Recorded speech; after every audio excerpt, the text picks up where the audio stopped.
For the last 4 years, I've walked into the same glass tower overlooking the bay, the kind of office where everything shines, but nothing feels warm. I joined as a financial analyst. Now I run most of the department's numbers, even though my title hasn't changed.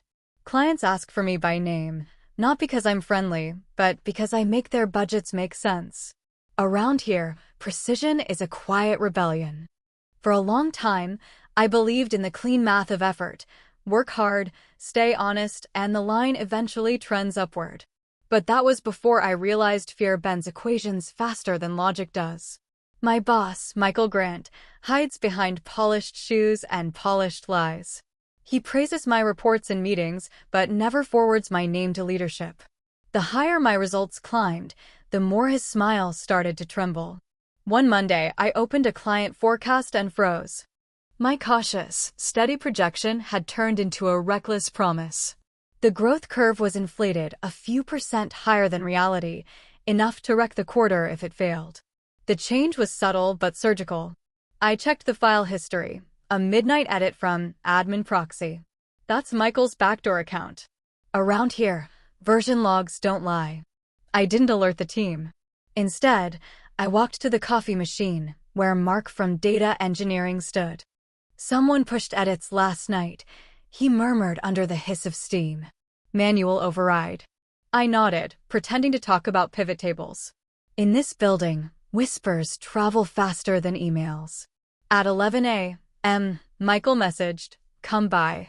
His office always smells like cedar and mint, sterile, like he's disinfecting guilt.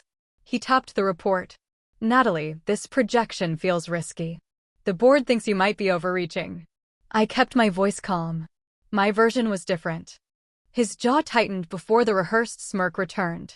"We all make mistakes," he said. "Let's fix it quietly." By noon, finance ops pinged me, irregular data found, owner NB. The setup was too clean to be coincidence. Someone was rewriting my accuracy into incompetence. I opened my private audit sheet, my secret ledger for moments exactly like this. Every document name, edit time, access path, cross-checked and saved. Data isn't emotional, it's evidence. That night, a tech contact sent a discreet message, "Heads up. Someone's requesting your access privileges for security reasons." So it had begun, the slow bleed of authority before the kill. I stared at the city lights reflecting off the window. Fear used to freeze me. Now it calculated ROI. He thought he could silence me by making me look careless. But men like Michael always underestimate quiet women who work with numbers. Numbers remember. Before leaving, I printed both versions of the forecast, mine and his, stapled the version log on top, and wrote a single label in the corner, noise versus signal. Then I texted Ethan, the only analyst I trusted, "Coffee at 7:30. Bring your eyes." He replied with a thumbs-up emoji, our code for I saw it too. When I turned off my monitor, my reflection in the dark glass looked unfamiliar, calmer, sharper. Somewhere between the cedar scent of his office and the cold glow of my screen, I realized he'd made the same mistake every threatened boss makes. He taught me exactly how to bury him, one file at a time. Tomorrow, I wouldn't raise my voice. I'd raise the evidence. The next morning, I arrived earlier than usual. The office was still half asleep, blinds half drawn, computer screens glowing in the dawn. I liked that hour, when the lies hadn't fully woken up yet. I poured coffee, opened my laptop, and began what I do best, tracking patterns. I compared document hashes, cross-checked timestamps, and pulled internal backups from our version control system. The differences were microscopic, formula cells tweaked by single digits, key references rerouted. It was a surgical edit designed to make me look sloppy. He didn't just change my numbers, he erased my precision. By 8:15, Ethan arrived with his laptop and the expression of someone who knew more than he should. "I checked the metadata," he said, lowering his voice. "The admin proxy edits link to Michael's workstation. He didn't even use a VPN." He paused. "Natalie, he's setting you up." I smiled faintly. "Then we'll give him something to trip on." Over the next few days, I moved like a ghost inside my own department. I spoke less, observed more. Every meeting became a study of behavior, who avoided eye contact when the forecast came up, who parroted Michael's lines about tightening controls. It wasn't paranoia, it was research. In finance, truth is just data waiting for context. Michael was smart enough to avoid direct confrontation. Instead, he began planting doubt in subtler ways.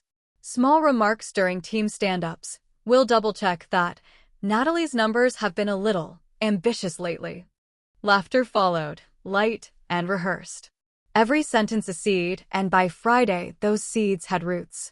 That evening, I stayed late and exported the internal chat archives. In a private thread between Michael and a senior manager, he wrote, "She's losing her edge. Might not be fit for leadership." The irony made me laugh. I was the edge he dulled to protect himself. I didn't react. Instead, I uploaded all relevant files, the forged reports, the chat screenshots, and the access logs, to an encrypted drive named Echo. If he wanted a war of optics, I'd give him one built on receipts. On Monday, he called for a performance review. That was fast. I entered his office calmly, holding my folder. He leaned back, performing authority. "The board's concerned about the recent discrepancies," he began. "Your projections were altered," I interrupted. "By your admin account." He blinked. "Just once." "That's a serious accusation."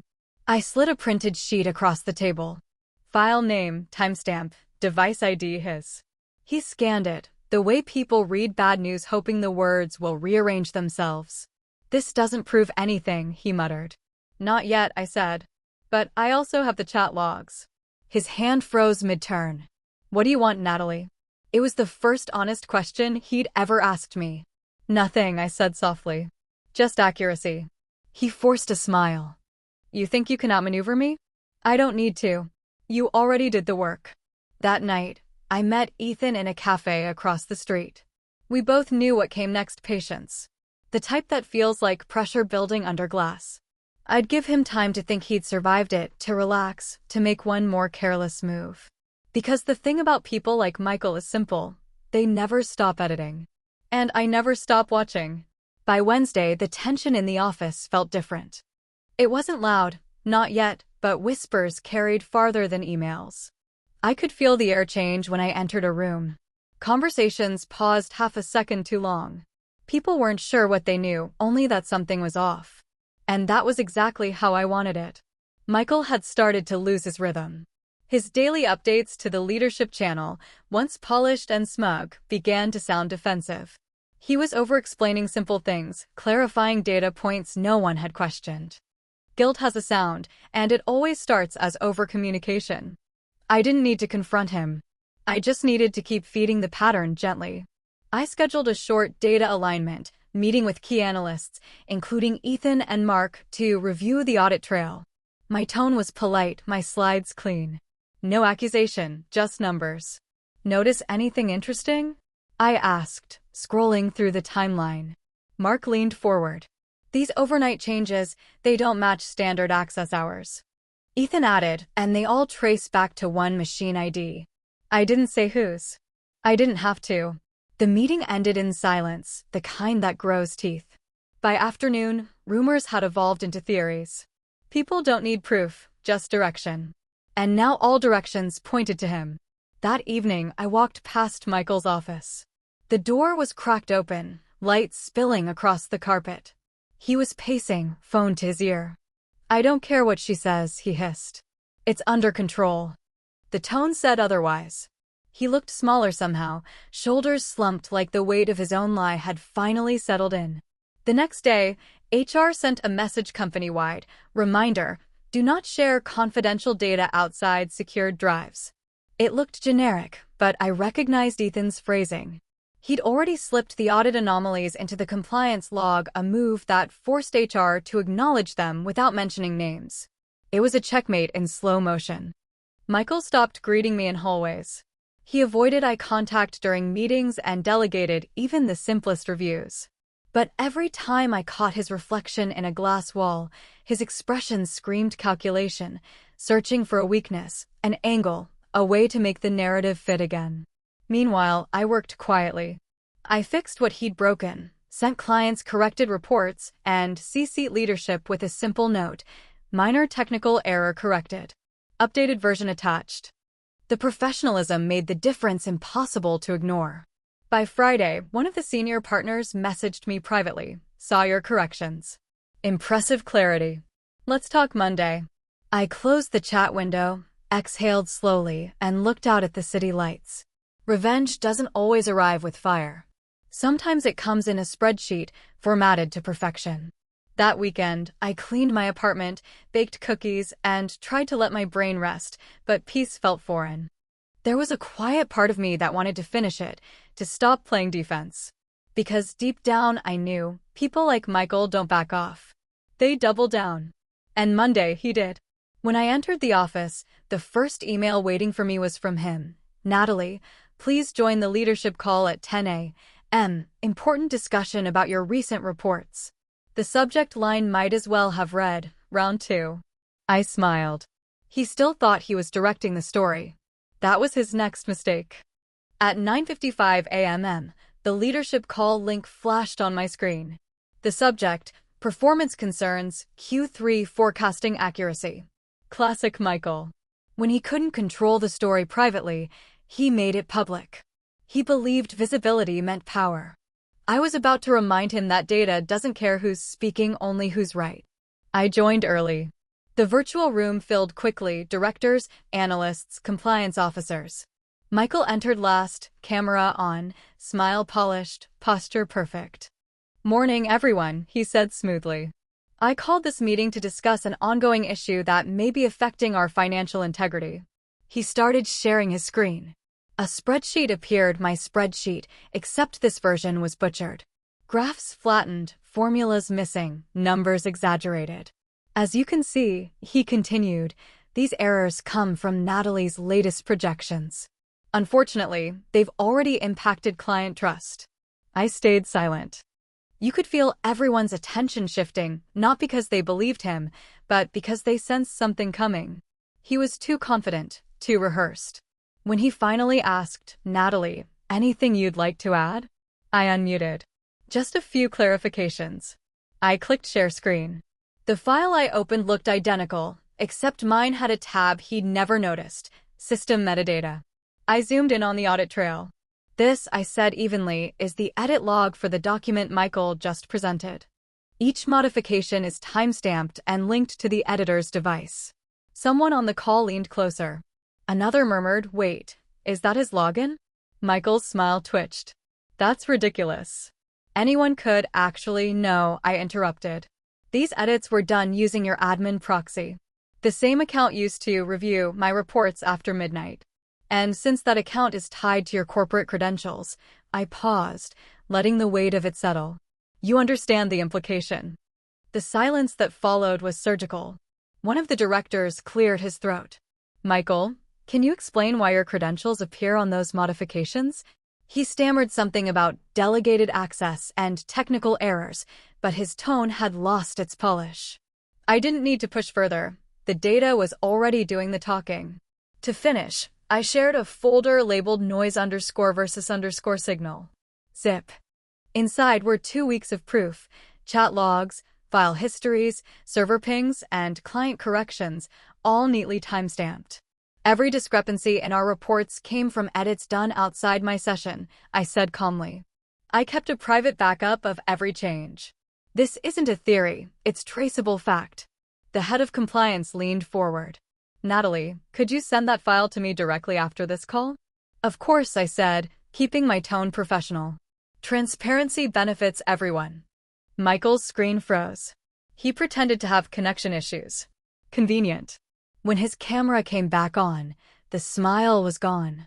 The meeting ended with HR saying, we'll take this offline for further review.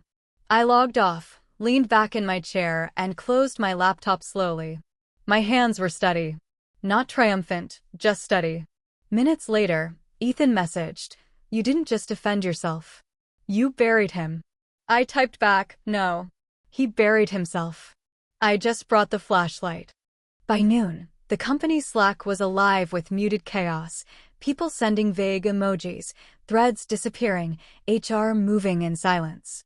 Nobody said his name, but everyone knew. That afternoon, I walked past his office. The blinds were closed, the door locked. For the first time since I joined the company, the air on the 23rd floor felt clean. Still, I didn't smile. The audit wasn't over yet. And I wasn't done watching. By Tuesday morning, the company's rhythm had changed. HR meetings replaced coffee breaks. The once busy Slack channels were quiet, stripped of chatter, replaced by calendar invites with vague titles like follow-up review and confidential session. Everyone knew what it meant. An internal audit had begun. When I arrived, my ID badge took a second longer than usual to register at the elevator gate. Small detail, but meaningful. I wasn't nervous. I had nothing to hide. I had something better, receipts. My first session lasted 40 minutes. HR sat across from me with polite smiles and guarded eyes. They asked how long I'd noticed discrepancies, if I'd ever altered data myself, who had access to my drives. Their tone was gentle but trained, every question designed to test my composure. I answered carefully, fact by fact, no embellishment. When they asked if I could prove Michael's interference, I simply slid a flash drive across the table. Everything's timestamped. You can verify each login through IT. The woman from compliance plugged it in. I watched her eyebrows lift as she scrolled. You really kept all this? I smiled faintly. I work in finance. We don't delete evidence. We store it in folders. After the interview, I walked back to my desk. Michael wasn't there. His office door was closed again, blinds shut. Through the frosted glass, I saw movement, silhouettes, 2, maybe 3. HR and legal. They were already with him. By noon, word spread that the executive board had frozen his admin access. Routine procedure, the memo said. Routine, sure. The kind of routine that ends careers. Still, I stayed quiet. I kept working, responding to clients, updating reports, acting like the world hadn't shifted under our feet. But part of me was waiting. Because men like Michael never exit gracefully. They always reach for one last move. It came that Friday. At 4:37 p.m. Just before the weekend silence, I received an email from him. No subject line. No greeting. Just a single paragraph. You think you're clever. But you edited things too. You forgot the internal sandbox logs. I already forwarded them. He wanted me scared, to think he'd found something that made me just as guilty. But fear doesn't survive long in people who know where the truth lives. I opened the internal logs immediately. And there it was, another document, same name as mine, created from his laptop the night before. A clumsy forgery. He had copied one of my drafts and changed the creation date manually. What he didn't realize was that metadata inside the document always records the original author. Even if you clone the file, the hidden UUID never changes. It's still read owner, N, Brooks, device, HQ server mirror, admin override. I took screenshots, zipped them, and uploaded the folder into my encrypted drive Echo. Then I did something I hadn't done in weeks. I smiled. The next morning, I forwarded the new evidence to compliance with one line, additional edits attempted post-access freeze. It didn't take long. By Monday afternoon, HR summoned him again, this time with IT present. From my desk, I could hear raised voices through the glass walls. The sound was muffled, but I caught one phrase, tampering with restricted files. At 4 p.m., his name disappeared from the internal directory. Just like that, erased. No announcement. No goodbye email. Just silence. The same silence he'd tried to bury me with. Ethan stopped by my desk on his way out. They suspended him indefinitely, he said quietly. Apparently, the board's investigating intentional misconduct. I nodded once. No gloating, no smile. They'll find what they need. That night, I stayed a little later. The floor was empty, lights dimmed, the city below flickering like a pulse. I closed my laptop, exhaled, and for the first time in weeks, didn't feel watched. The system had finally recognized its error. And this time, the correction carried a name. The Monday after Michael vanished felt eerily calm. No announcements, no explanations, just an empty office that smelled faintly of coffee and relief. His nameplate was gone by noon, removed as quietly as his reputation. In its place, the words Temporary Management Office appeared, neutral, Sterile, forgettable. People avoided saying his name, but the tension that had ruled the department dissolved like fog in sunlight. Conversations returned, laughter even surfaced in corners where it hadn't dared for weeks. It was strange to witness a company heal itself in real time, like watching blood flow back into a limb that had gone numb. Around noon, I received an email from Lauren Chin, head of operations. Natalie, can you step into conference 5 at 2 p.m.? Board members will join remotely. The tone was professional, but the subtext was clear. The reckoning was over. Now came the restructuring. I arrived early. The conference room was too bright, the table too polished.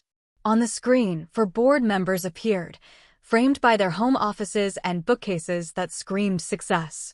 Lauren smiled carefully. Natalie, first, thank you for your cooperation. The investigation has concluded. I nodded. And? We confirmed your reports were intentionally altered, she continued. Michael Grant has been terminated for ethical violations and falsifying company data. The words landed softer than I expected. Vindication is quieter than rage. Lauren cleared her throat. The board also reviewed your handling of the situation. Your documentation, your restraint, it was exceptional. She smiled faintly. We'd like you to serve as acting department lead until we finalize the restructuring. For a moment, I didn't move. The position he'd fought so hard to keep, handed to me in a single sentence. It didn't feel like triumph, it felt like math. An outcome calculated long ago, finally solved. Thank you, I said evenly. I'll make sure the numbers speak for themselves. When the call ended, I stayed alone in the room, staring at the skyline through the glass wall. Seattle looked softer that day, the water below glittered, the clouds thin enough to let sunlight break through. Maybe it was symbolic, or maybe I was just tired of shadows. By 5 p.m., HR sent a final memo to all staff. Michael Grant is no longer with the company. Please direct all management inquiries to Natalie Brooks. No drama, no explanation. The company's way of erasing embarrassment with professionalism. Ethan found me before leaving. Congratulations, boss, he said with a grin. Acting boss, I corrected. He shrugged. Temporary titles tend to stick when you've earned them. After everyone left, I opened my encrypted drive Echo one last time. The folders, proof, logs, screenshots, glowed on the screen. I hovered over delete. For a second, the temptation was real. Clean slate, new beginning. But something in me whispered otherwise. I compressed the archive, renamed it case_0, and moved it to an external drive locked in my drawer. Insurance, not revenge. Because trust is the first thing rebuilt and the last thing believed. Before shutting down, I sent one final email, not to HR, not to the board, but to myself. Subject, reminder. Body, never let them rewrite your numbers again. The next morning, people congratulated me with the same energy they once used to doubt me. Funny how quickly loyalty shifts when power does. I smiled, thanked them, and got back to work. The system had corrected itself. But I knew better than anyone, systems always reset to protect those in charge. So I'd stay ready. Because somewhere, in another office, another Michael was already being promoted. And next time, I wouldn't wait for silence to speak first. 2 weeks passed before anyone outside the company realized Michael Grant was gone. His LinkedIn still said Director of Financial Strategy, Horizon Consulting. It was almost poetic, a ghost clinging to a title that no longer existed. The world had already moved on, but I hadn't. Not fully. I'd won, yes, but victories like this don't come clean.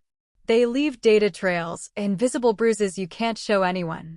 Every time my phone buzzed, I half expected an email, an accusation, some unfinished echo of his schemes. None came. Just silence. Then one evening, an alert popped up on my phone, a notification from an industry newsletter I subscribed to, former Horizon executive under review for financial misconduct at previous employer. I froze. The article wasn't about us, not directly. But the initials, the timeline, the patterns, it was him. Michael had tried to apply elsewhere, claiming a mutual parting. He'd forged his exit paperwork and used falsified references. I almost felt pity. Almost. That night, I reopened Echo, the drive I'd sworn to keep closed. Inside was everything: his edits, his fake emails, the access logs. I scrolled through the files one last time, until my eyes landed on a folder I'd named Redline. It contained a draft of a project proposal he'd stolen from me months before the scandal, my original forecasting model, stripped of my name and presented as his. I remembered the meeting where he'd showcased it to the board, taking quiet credit while I sat in the back row. The look he'd given me then, the one that said, "You can't touch me." I could now. I copied the Redline folder into a new directory, cleaned it up, and uploaded it to a shared industry repository, labeled clearly, "Original Model, authored by N. Brooks, recovered from tampered archive." I didn't include a single accusation. I didn't have to. Truth, when presented neatly, ruins reputations louder than anger ever could. By the next morning, his profile was gone from every professional network. Recruiters whispered. Someone leaked the audit report. And within days, the man who'd once lectured about leadership accountability had become a cautionary tale passed around like gossip over coffee. When the board called to inform me that the case was officially closed, I thanked them politely. But I already knew closure had nothing to do with paperwork. It was the look on Ethan's face when he said, "You didn't just win, you rewrote the system." I wasn't so sure. Systems don't change overnight. But maybe stories do. And stories, unlike systems, can be retold with new endings. That evening, as the office emptied, I stood by the window, watching the city lights pulse like data points on a chart. For the first time, I felt still, not victorious, not vengeful, just still. Revenge wasn't fire, it was precision. You don't burn them. You audit them. Before leaving, I unplugged the external drive, slipped it into my bag, and locked the drawer behind me. Insurance, not memory. Then I walked out, past the glass walls, past the desks where whispers used to live, and didn't look back. Outside, the sky was turning silver over the bay. I took a breath, deep and clean. The world, for once, was balanced. Michael had taught me one lesson worth keeping. Sometimes silence isn't surrender, it's calculation. And this time, the numbers were mine.